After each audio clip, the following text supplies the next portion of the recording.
캠프에서 대변인을 하고 계시고 남성 천재 한동훈이 있다면 여성 천재는 김혜란이 있다고 일컬어 주시는 우리 김혜란 대변인 나오셨습니다. 네, 반갑습니다.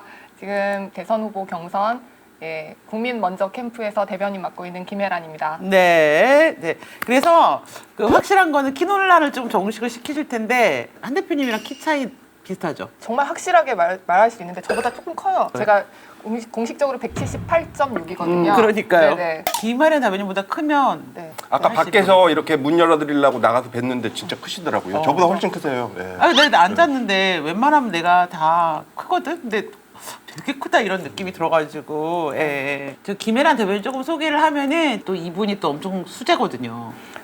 그건 좀 공부 잘했던 게 진짜 30년 전 얘기여가지고 네, 좀 새삼스럽습니다. 네. 30년 전에 공부를 엄청 잘하셨고 근데 지금 20년째 배 나온 오빠랑 살고 있잖아요. 아, 네. 저 얘기 좀 해야 될 것 같아요. 김혜란 대변인 남편 배 나온 걸 모르는 국민이 한 명도 없어요 지금. 이게 제가 진짜 예. 이걸로 이름을 알리게 되리라고는 정말 어릴 때부터 정말 상상하지 못했는데 이게 제가 그 페이스북에 올렸던 글이에요.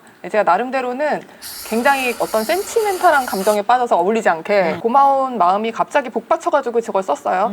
네, 그랬는데 이거가 그냥 아무 일 없이 지나가야지 정상인데 이게 어느 의원실 보좌관이 이거를 자기 페북에다 올리면서 막 저격을 했어요. 근데 이제 기사가 막 쏟아져 나온 거죠. 그 김건희 여사의 문자에 오빠가 친오빠냐 윤석열 대통령이냐 갖고 막 싸울 때였어요. 오빠 논란이 있는데 이게 딱 올라오니까 이거 봐라 김건희 여사의 오빠를 의회적으로 빗대가지고 대통령 깐 거다 이렇게 하면서 이제 일파만파가 돼버린 거죠. 예. 거기다가 이게 더 황당한 게 김건희 조롱 논란 김혜란 알고 보니 한동훈 장인 진영구 후배.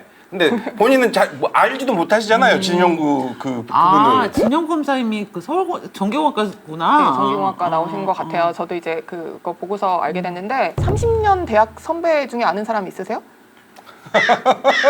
그 말도 안 되는 물어뜯기를 한 이유가 어찌됐건 한동훈 지금 후보 대표를 당시에는 대표였죠. 대표를 엮으려고 한 거 아니에요. 지금 그걸 가지고. 그냥 한동훈 측근들은 김건희를 조롱한다 뭐 이런 프레임을 씌우려고 한 건데 아주 사악하죠. 배나온 오빠님 잘 계신가요? 사실 여전히 집에서 뒹굴거리고 여기 한데 네. 자기가 이제 뭐 거기 그 명함에다 아예 그렇게 써야 된다고 하더라고요. 배나온 오빠? 네네 그러면 뭐 이게 변호사인데 굉장히 영업할 때 도움될 것 같다고 막 하는데 제가 말렸습니다. 왜냐면 그 당시에 막 악성 댓글 중에 이 남편이 배가 안 나왔는데 일부러 뭔가 돌려서 대통령을 저격한 거 아닌가라는 그 정도로까지 이제 여러 단계 나아간 무슨 그런 그것도 있었어요. 그렇구나. 네. 그랬는데 거기 댓글에 정말 제가 그 김혜란 변호사 남편을 아는데 정말로 배가 나왔습니다. 고생할 수 있습니다. 막 이런 글이 한 개도 아니고 되게 여러 번 등장을 해요. 그래서 우리가 오늘 여러분 진짜 이건 딴 데서는 못 봐. 그치? 한 대표의 인성을 보여주는 인성짤. 아, 인성짤. 오늘 최초 공개. 여자 문제에 대해서 한 대표님의 어떤 자세 이런 거를 대변인님이 직접 제공해 예, 주셨어요. 네. 저 사진 설명 좀 해주세요. 네, 거의 뭐 300명 가까운 후보가 각 지역구에서 제발 그 당시에 이제 우리 비대위원장이 한 번 내려오셔가지고 사진 찍고 이렇게 맞아요. 화기애애하게 나를 파이팅 해주는 사진을 딱 멋진 사진을 남기는 1분만도 거. 남긴 그 네, 유명한. 1분만이 뭐예요, 진짜. 정말 어떻게 해서든지 더 화기애애한 사진 하나 찍고 이게 이제 목표인데 정말 저렇게 매너손으로 그러게요. 이 손이 핵심입니다. 그러니까요. 손. 네. 꼭진 주먹으로 우리 그 도당 관계자들이 막 사진 막 어떻게든 해보려고 해보려고. 같이 좀 더 가까이 막 이렇게 하는데 정말 저렇게 정확한 거리를 딱 지켜주시고 예 뭔가 그 정말 키가 더 크네요. 그러네. 확실하네. 저보다 크잖아요. 그러네요. 그러네요. 네네. 키가 더 크네요. 확실히. 네네. 둘 다 굽없는 신발 기준에 저 정도니까 예 저보다 어쨌든 적어도 한 1, 2cm는 클 거기 때문에 180이 넘는 게 확실합니다. 그러네. 이 키 문제는 제가 보기엔 앞으로 딴 사진 말고 그냥 김혜란 대변님하고 이렇게 네네. 사진으로 사진 종식을 보면은- 시키는 게 깔끔할 것 같은데요. 네네. 네. 오늘 여러분, 이 사진 하루 어디서 그러면 보겠어요? 대변인 역할 하나 이제 한 걸로. 근데 다른 이제 여성 출마자들하고 찍은 사진에서 이렇게 손을 잘 댄 사진이 나오면 어떻게 되는 거예요? 그게 진짜 걱정이에요. 지금 근데 제가 지금 갑자기 그 생각이 들었는데 제가 모르지만 뭐 만약에 어리고 예쁜 어떤 여성 후보에게 더 뭔가 친근한 뭔가 스킨십이 있었다 이렇게 됐을 경우에 제가 이제 그러면 한동훈 지금 후보의 뭐 어떤 잘못이 드러나는 게 아니라 아까 말씀하셨잖아요. 아, 제 그러니까. 잘못인 걸로? 그렇죠. 김혜란 대변인에 대한 한 대표의 어떤 굳은 어떤 철벽이라고밖에 볼 수가 없는 제 거잖아요. 문제인 걸로. 그렇죠. 네. 그렇죠. 근데 이게 또 빨대왕의 힘인데 만약에 김혜란 대변인님이 다른 방송을 나간다고 쳐봐요. 네. 누가 이런 이런 얘기를- 어떤 방송에서 누가 이런 이런 얘기를 하겠냐고. 맞습니다. 무슨 뭐 한덕수 총리 출마에 대해서는 어떻게 해서 뭐 이런 얘기 할 거잖아요. 그리고 또 이런 얘기 이제 풀 수 있는 공간이니까 이거 자세히 들여다보면은 반창고가 또 덕지덕지 붙어 있습니다. 네, 맞아요. 그러니까요. 네. 네, 그게 또 포인트예요. 악수를 너무 많이 해서 그런 네. 건가요? 막 뭐 팔에도 막 덕지덕지 완전히 막 그러니까 어제 대구 해피워크 보니까 정말 많은 사람들하고 정말 악수를 많이 하시더라고요. 그것도 사람들이 많으니까 막 사람들이 밀려서 와서 악수를 하다 보니까 거칠게 잡잖아요. 네, 맞아요. 그러니까 예, 그런 거 보면 많이 다칠 것도 같아요. 근데 이제 오늘 조추첨을 했어요. 드디어 아침에 미디어데이 해가지고. 근데 이제 김문수 후보 쪽의 주제는 청년 정책인데 한동훈 후보 쪽의 주제는 국민 통합이었어요. 네, 네. 근데 솔직히 캠프의 입장에서는 어떤 후보랑 같은 조가 돼서 어떤 주제로 하는 것이 더 좋았겠다라는 생각이 있을 것 같아요. 저는 이게 지금 마음에 듭니다. 과연 진짜 분열과 진짜 통합의 의미란 무엇이냐. 정말 옳지 않은 길로 우리 편이라는 이유로 억지로 봉합해서 네, 네, 아무 네. 말 안 하고 가는 것이 진짜 통합일 것이냐. 아니면 정말 선을 정확하게 긋고 진짜 올바른 길에 서서 다른 사람을 설득해 가는 게 그쵸. 진정한 의미의 통합일 것이냐. 네, 지금 나경원 후보 같은 경우에는 무조건 공동체가 대통령 중심으로 끝까지 뭉쳐야 된다라는 이미 그게 전당대회 때부터 쭉 입장이었고, 근데 이렇게 정확하게 양 극단에 있는 거에 대한 이야기가 서로의 입장에 대한 논거를 들어봤을 때 분명히 명확해지는 부분이 있을 거기 때문에 저는 오히려 통합이라는 주제로 우리 홍준표, 네. 나경원 후보랑 같이 우리 후보가 이야기하는 그 기회가 열린 건 굉장히 좋은 것 같습니다. 근데 오늘 미디어데이 때 1분씩 발언을 했잖아요. 전 나경원 후보 발언을 듣고 막 기절을 할 뻔했습니다. 그거 잠깐 볼까요? 예, 잠깐 보시죠. 죄송합니다. 지켜내지 못했습니다. 하지만 법치와 자유 대한민국을 지키려던 우리의 처절한 외침은 결코 패배하지 않았습니다. 이념이 밥입니다. 법치가 자유입니다. 자유가 경제고 안보입니다. 정치력과 외교 기가 막히더라고요. 우리가 생각하는 정치와 그분들이 생각하는 정치가 다른 것 같아요. 네. 그러니까 그렇기 때문에 되게 정치 경험이 짧다라고 말하는 이제 그런 질문 받을 때마다 지금 한동훈 후보가 그렇게 말하죠. 나는 그런 경험 필요 없다고 생각한다. 아, 네, 네. 일부에서는 좀 정치 경험이 부족했기 때문에 많은 시행착오를 했다 이런 얘기도 있습니다. 김건희 여사의 문제들이 많이 있었죠. 민심도 굉장히 동요했잖아요. 그때 왜 저만 지적했을까요? 그 경험이 부족해서였습니까? 다른 사람들은 경험이 많아서 그때 입국 닫고 옆에서 탬버린 치면서 아부하고 있었습니까? 그런 경험은 필요 없습니다. 자기가 살기 위해서 권력자에게 아부하는 경험 같은 건 필요 없습니다. 그렇게 경험이 많다는 분들은 왜 그때 입국 닫고 있었는지 그 경험 많은 분들에게 제가 묻고 싶습니다. 저는 구태 정치를 한 경험이 없습니다. 그리고 사법 리스크의 경험도 없고요. 명태균 리스크의 경험도 없습니다. 그 대신에 이 어려운 상황에서 국민들의 민심을 권력에 전하고 권력의 심기를 거스르지 않기 위해서 아부하지 않았던 경험이 있습니다. 그렇죠. 내가- 너무 멋졌습니다. 예. 네. 한 대표 이제 인터뷰를 제가 사실 거의 다 보거든요. 다른 건 몰라도 인터뷰 모니터링은 거의 다 하는 편이에요. 웬만하면 하려고 하는데 실제로 본인이 이렇게 당내 비방을 하지 않아요. 그렇습니다. 예를 들면 네. 뭐 한덕수 후보에 대해서도 물어보니까 이거는 한덕수 총리 너무 좋은 분이지만 룰에 맞지 않는다. 당이 흥행을 할 때 이렇게 하면 안 된다라고 얘기를 한다거나 그럼요. 전체 인터뷰를 보면 비중이 크질 않아요. 근데 문제는 언론이 그걸 제목으로 뽑는다는 게 있어요. 그래서 인터뷰 챙겨보지 않을 거잖아요. 네. 저는 지지자니까 챙겨보지 사실 지지하지 않는 사람들 제목만 보면서 한동훈은 당내 뭐 나경원, 홍준표, 한덕수 이런 사람들을 공격하지 않고는 할 말 없어? 이런 식으로 이제 프레임을 딱 씌워버리고 오해를 하시더라고요. 그래서 그 대책을 혹시 있을까요? 그 원래 싸움 구경이 제일 재밌다고. 그러니까요. 네.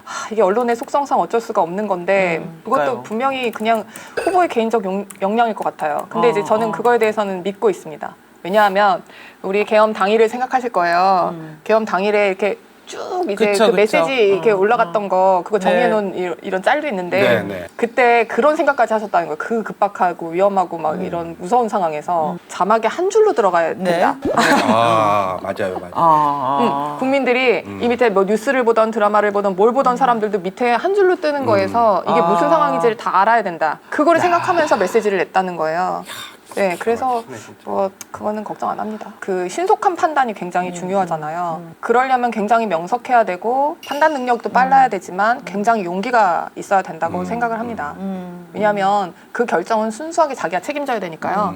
이런 명령을 내렸는데 사실은 계엄이 성공해서 본인은 어디 끌려가 있을 수도 있죠. 네, 그럼 이제 정확하게 그 포고령 1호 위반이지 않습니까? 지금 정치 활동을 했죠. 그쵸, 당 대표로서 그쵸. 자기 네. 의사 표현을 막 하고 네. 막 이제 국회의원들이랑 같이 막 국회로 들어가고. 근데 그걸 판단할 수 있는 능력도 뛰어나야 되고 그 판단의 신속성도 중요하고 그리고 그걸 감히 이야기를 할 수 있는 용기도 굉장히 필요한데 그걸 다 갖췄다는 걸 보여줬어요. 사실 이렇게 할 수 있는 사람이 없다고 저는 생각합니다. 지금 동시대를 살아가는데 이런 능력을 가진 지도자가 그렇죠. 있다는 거를 우리가 발견했죠. 우리가 한동훈이라는 정치인이 있었지만 이런 상황이 벌어지지 않았으면 이 사람이 이런 능력이 있다는 걸 몰랐을 수도 있어요. 솔직히. 네. 우리는 계엄의 바다를 극복해야 이길 수 있습니다. 저는 우리 국민의힘 어떤 정당인지 이렇게 말씀드리고 싶어요. 제가 바로 이 자리에서 홍지은 기자도 계시는데 바로 이 팻말을 뒤로 해서 12월 3일 밤에 계엄을 저지하겠다고 말씀드렸습니다. 국민과 함께 자유민주주의를 지키겠습니다. 비상계엄을 반드시 막아내겠습니다. 그때 중요한 날이 뭐였냐면 국민의힘 당대표 한동훈. 제가 개인 한동훈으로서 계엄을 저지한 것이 아닙니다. 우리 국민의힘은 고통스럽지만 자유민주주의를 지키는 정당이기 때문에 공화주의를 지키는 정당이고 책임감 있는 정당이기 때문에 손해보고 어려운 일이 있어도 우리가 배출한 대통령이 불법계엄을 하면 나서서 막은 정당입니다. 저는 그 부분은 논란의 대상이 될 수 없다고 생각해요. 그 부분이 논란의 대상이 돼서 계엄이 옳으냐 그르냐로 얘기가 간다면 이번 선거는 끝입니다. 선거가 본선거가 계속되면 이재명 민주당이 할 얘기는 뻔합니다. 너희들은 계엄에 대한 입장이 뭐냐? 너희들은 계엄 때 뭘 했냐? 저는 이렇게 얘기하겠습니다. 당신이 숲에서 1시간 동안 숨어 있을 때 나는 우리 국민의힘 의원 18명과 들어가서 계엄을 저지했다고. 결국은 이 계엄으로 인한 선거에서 그렇게 받아치고 그렇게 대응할 수 있는 후보만이 우리 국민의힘의 승리를 가져올 수 있습니다. 그게 저입니다. 멋있네. 네. 여기 좀 팬클럽 같은. 저희 완전 팬클럽이죠. 근데 이분은 팬이고요. 저 완전 팬클럽입니다. 저분은 저. 지지자예요, 저는. 아, 네. 저는 아까 그 화면 떴을 때 뭐 흡사 뭐 같았냐면 그 어떤 전쟁 중에 찍힌 화면 있잖아요. 뭐 예를 들면 이라크전에서 막 맞네. 공전 기자들이 예를 들면 막 어디에 필압된 누군가를 막 이렇게 대충 찍어서 막 반복적으로 나왔던 어렸을 적에 막 이렇게 봤던 그런 느낌이 맞아요. 갑자기 나올 맞아요. 정도의 맞아요. 그런 상황이었어요. 사실 저걸 보면서 저는 지금 요즘에 그 내란죄 형사 재판에서 많이 나오고 있죠. 체포조의 존재라든지 네. 이런 네. 것들. 뭐 이재명 체포조하고 한동훈 체포조가 따로 지금 움직였다고 지금 나와서 예, 형사 재판에서 네. 증언하고 했죠. 저런 화면이 막 나오는 걸 보면서 체포될 것 같았어요. 사실 저는 개인적으로 불안했습니다. 그러니까요. 잡혀가고 이거의 끝은 그렇게 될 수밖에 없을 것 같은 생각이 들었어요. 그런데 토론회에서 당당하게 말할 수 있는 그 30초를 위해서 저는 목숨도 맞네. 걸었다고 생각해요. 맞아요. 네. 맞아요. 오늘 그 YTN에도 인터뷰 출연하셨잖아요. 네. 제일 마지막에 이제 앵커가 한동훈 후보한테 국민들에게 하고 싶은 말이 없습니까? 하니까 한 멘트가 있거든요. 국민들께 이런 말씀 드리고 싶어요. 겪으셔서는 안 될 일을 겪게 해드렸습니다. 그 점에 대해서 정치인의 한 사람으로서 대단히 죄송하게 생각합니다. 그동안 정말 고생 많으셨습니다. 저희가 더 잘하겠습니다. 네, 알겠습니다. 또 신기한 거 발견했습니다, 제가. 이거 이제부터 한번 보십시오. 이런 말씀 드리고 싶어요. 겪으셔서는 안 될 일을 겪게 해드렸습니다. 그 점에 대해서 정치인의 못 찾으셨나요? 한 사람으로서 카메라맨이 줌이네요, 또. 또 카메라 전략 땡겨가지고. 포인트가 뭐죠? 카메라맨들이 좋아해요, 한동훈 대표를. 그래서 자꾸 비추고 자꾸 클로즈업을 해요. 아. 보도 프로그램에서 이게 흔한 일이 아니에요. 제가 2배속으로 갖고 왔는데요. 2배속으로 갖고 오면 진짜 주민을 이렇게 합니다. 적어도 대변인이라면 그래 우리 후보 이렇지 하고서 딱 당당해야 되는데 제가 왜 이렇게 부끄럽나요? 아니 이게 한동훈 대표만 혹시 한동훈 후보만 일어나 해서 어제 김문수 후보도 똑같은 프로그램에 출연해서 똑같은 질문을 했어요. 국민께 하실 말씀이 없나요? 하면 카메라가 원샷을 잡아주거든요. 그때 주민이 들어간 건데 그래서 김문수 후보도 주민을 했나 해갖고 그것도 제가 갖고 왔습니다. 제가 다 찾았죠. 꼼짝도 안 합니다, 카메라. 그러네. 꼼짝도 안 해요. 근데 한동훈 후보가 얘기하니까 카메라맨이 주민을 해요. 이거 보도 프로그램에서 이게 그 흔한 일이 아니거든요. 네, 제가 더 당당하게 그게 우리 후보입니다. 그 얘기 해줘야 되겠다. 어디 아니면서 보셨죠? 네. 카메라맨도 네. 사랑하는. 그게 우리 후보입니다. 지난 전당대회 때도 채널A 그 인터뷰에 출연을 하셨는데 근데 그때도 카메라맨이 아주 천천히 주민을 해갖고 이거 신기하네 봤는데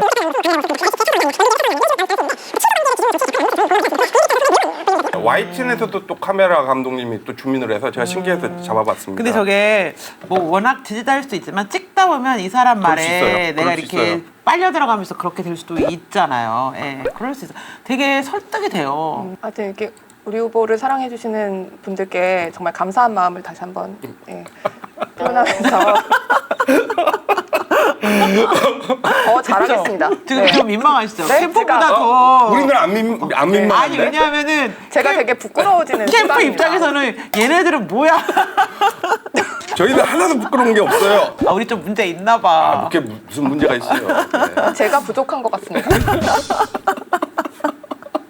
아니 근데 지지하고 밀고 이 사람과 함께 가기로 했으면 화끈하게 그럼요. 가는 화끈하게 거지. 가야죠. 진짜 그쵸? 화끈하게 가야 됩니다. 나 윤석열 대통령 뻘짓할 때도 얼마나 실드 쳐줬는데. 분위기 다운되면 뭐 재밌는 거 한번 봐요 또? 6초 만에 어떤 거? 웃기는 6초 만에 아이, 웃는 거. 보여주세요. 김혜란 대변인님께 드리는 선물이에요. 네. 아니 김혜란 우울하실 때 한번 보세요. 대변인님은 안 좋아할 수도 있어요. 아니 우울할 때 한 번씩 보세요. 국민은 이재명 대통령 만들기에 도구밖에 되지 않는다는 겁니까? 또 재밌는 거 하나 더 볼까요? 어제 이 홍준표 후보입니다. 이거 재밌다기보다는 좀 시원한 영상인데요. 네. 우리한테 적대적인 언론들은 사실상 이재명 후보한테 가서 이것부터 물어야 돼요. 당신은 현수 거기를 왜 찢으려고 했냐? 그거 물어봐야지. 그거 물어봐야지. 그게 대통령 될 사람이 할 짓입니까? 할 말입니까? 두 번째, 여배우 농락하고 무상연애는 왜 했나? 그런 거 물어봐야죠. 대통령 될 사람인데. 또 세 번째, 가짜 검사 사칭하더니 요즘은 왜 대통령 사칭하고 다니냐?